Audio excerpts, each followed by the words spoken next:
Les hormones, ça joue directement sur les humeurs, sur la fatigue, sur le stress.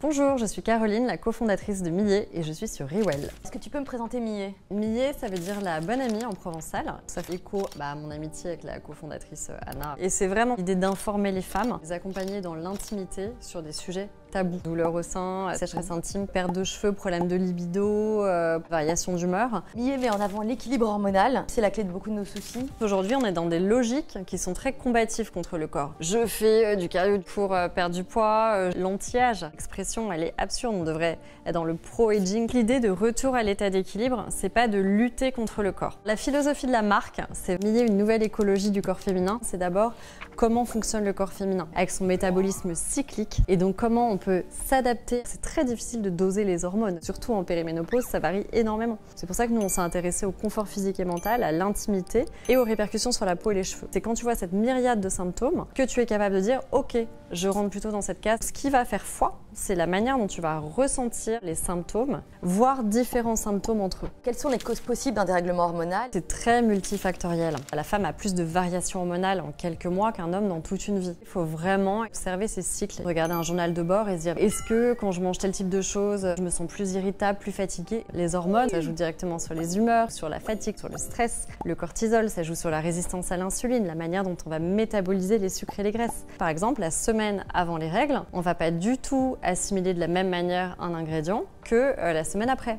Est-ce qu'on peut agir sur notre équilibre hormonal? 75% de l'équilibre hormonal, c'est de l'hygiène de vie. Donc oui, on peut vraiment agir. Il y a vraiment des actifs qui sont hyper impressionnants. Par exemple, le magnésium, les oméga 3. L'idée de la marque aussi, c'est de comprendre la manière dont le métabolisme féminin fonctionne et reprendre le pouvoir. Quels sont selon toi les réels enjeux de la santé féminine? Moi, un des déclencheurs aussi de créer Millet, ça a été la lecture du Sexe de la santé de Alison McGregor, où elle s'est rendue compte que la médecine était très androcentrée. Une femme qui est en train de faire un infarctus, elle a 10 fois plus de chances d'en mourir qu'un homme. C'est quand même la première cause de mortalité chez les femmes. C'est confondu avec des crises de panique. Parce qu'en fait, tous les critères par lesquels on a évalué la crise cardiaque sont des critères androcentrés. Et donc, il y a vraiment cette mission d'information qui fait partie de l'ADN de la marque. Quel est le produit Millet qui a le plus changé la vie des femmes? Je dirais sérénité et équilibre féminin. On les appelle les tic et tac parce qu'ils fonctionnent hyper bien ensemble. Équilibre féminin, il va vraiment jouer sur le confort physique, sur les bouffées de chaleur, les crampes, les seins qui gonflent, le ventre qui gonfle. Sérénité, lui, il va jouer, moi c'est quelque chose que j'ai vécu